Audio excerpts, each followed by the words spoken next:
Number one Texas takes on the 18th ranked Oklahoma Sooners, where Texas is currently about a 2-touchdown favorite.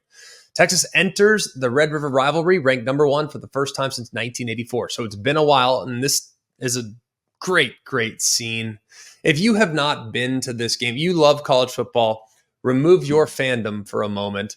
If you love college football, make this game a priority. I've been to 9 of them. It's my favorite game in the sport as far as the setting, the scene, the 50-yard line split, crimson and cream on one side, burnt orange and white on the other. It's just the best. So highly recommend this game because it's been played there at Fair Park since 1929, played inside the Cotton Bowl since 1937. When you walk in, you feel like you're walking back in time. Look, over the last 70 meetings, Oklahoma leads the series 34, 33, and 3.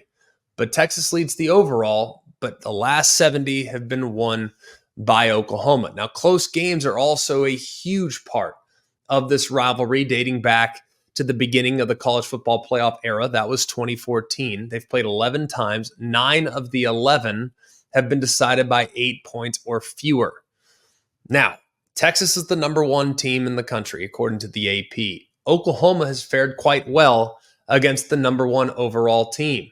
They're 7-16-2 all-time against AP number one teams. Those 7 wins is tied for the 4th most of any program. Only Alabama, Miami, and Notre Dame have more wins against AP number ones. What's the recipe for Oklahoma? And this is going to sound like we're in an upside-down world, right? Oklahoma needs this game to be ugly. They need to muddy it up. They need to slow it down. So that's question number 1. Can they do it? Can Oklahoma make this an ugly game? It's a weird world where we're thinking about the high-flying Sooners, at least for the last decade. They're going to need to make sure it's nasty, physical, slow, disrupt the tempo, lean on the run game, force turnovers. That's kind of strange to me to think how quickly Oklahoma's identity's changed under Brent Venables. So I think their best path to victory is by making things really uncomfortable for Texas. That's in special teams, that's by turning it over, and that's by shrinking the amount of possessions that Texas has. Let's be real. Texas has a superior roster. They have more depth. The more reps that are played in this game, the more that is an advantage in favor of the Longhorns. Oklahoma, I think you got to slow things down for your freshman quarterback and make sure it's a conservative plan going into it. Question 2, can Oklahoma limit the big plays? Because Texas has made a living this season, and really since Sark got there. They've been so good at manufacturing big plays downfield. They have 36 plays of 20 or more yards this year. That's top 8 in the country. They have 6 plays that have gone for 50 plus. That's also top 8 in the country. 10% of their plays go for 20 plus yards. That's 8th as well. So this is a very explosive offense led by Quinn Ewers, who has missed a little time, but he's expected to be back. He has that oblique injury, cost him the last couple starts. But he is, I'm sure, as a kid from Dallas-Fort Worth, very anxious to get back and play well in this game. He's completed 73% of his passes this year, 8-2 touchdown to interception. And last year against Oklahoma, got off to a bit of a slow start, but finished with a flurry. 31 of 37 for 346. More on that performance from last year here in just a minute. They've identified a number 1 wide receiver in Isaiah Bond. Matthew Golden's become a really solid number 2. Ryan Wingo, that's a freshman that's developing into a big play threat on the outside.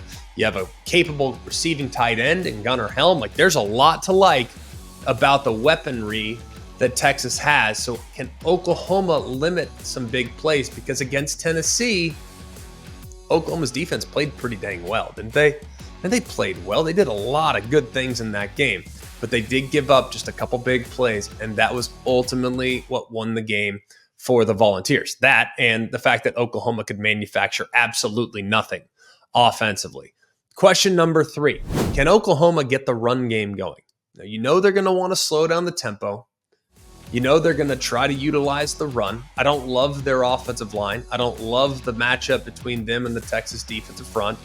But I do think their quarterback, Michael Hawkins' mobility can make life very difficult for you. Look, he's a dual threat player, had 14 for 69 and a touchdown against Auburn, including one where he split the safeties. So you can kind of see there's some big play potential when the ball's in his hands. So Texas, you got to be really smart when rushing the passer, when the passer runs like Michael Hawkins. And this guy can take off and take it the distance in a hurry. He's probably the most difficult guy to defend from a quarterback run standpoint at Oklahoma since Kyler Murray. So this guy, and look, Caleb Williams was super athletic. Spencer Rattler had a lot of athleticism as well. But you look at Kyler back in 2019, I mean, that's what Michael Hawkins kind of reminds me of. Like, this guy can just take off and he's out the gate. So you got to be super disciplined with your pass rush. But I look at last year, and Oklahoma, Dylan Gabriel's not traditionally a great runner. Well, he ran for over 100 yards in this game against Texas last year en route to what was a pretty significant upset. So quarterbacks' legs might be a huge factor in this one. Can Texas slow it down, and can Oklahoma utilize them? And then question number 4, will Oklahoma force some turnovers? I'm going to be honest. If both teams keep a clean sheet in this one, meaning 0 turnovers on one side, 0 turnovers on the other, I lean Texas big. But if Oklahoma can manufacture some turnovers, that's when I think the scales start to neutralize just a little bit. Now, Oklahoma's forced 13 turnovers this year. That's 4th in the FBS. They are +8 turnover margin. That's 3rd in the FBS. They have 49 points off turnovers. That's top 5. Man, do they rip at the football too. I mean, you watch them almost every play. I mean, there's guys coming from all over the place trying to strip it, trying to punch it out. Like, they really emphasize it, and it shows up when you watch them. They've recovered 6 fumbles on defense alone. That's the most in the country. They also had 2 more fumble recoveries on special teams.